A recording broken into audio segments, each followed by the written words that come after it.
Bagus Maulana, seorang kurir narkoba, ditangkap tim dari Subdit 3 Jatanras Ditreskrimum Polda Sumatera Selatan di Desa Cinta Manis Baru, Air Kumbang, Banyu Asin.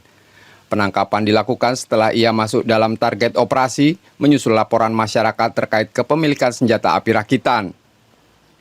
Awalnya polisi menghentikan dan menggeledah tersangka karena dicurigai membawa senjata. Dari saku celananya ditemukan sepucuk senjata api rakitan jenis revolver lengkap dengan 2 butir amunisi.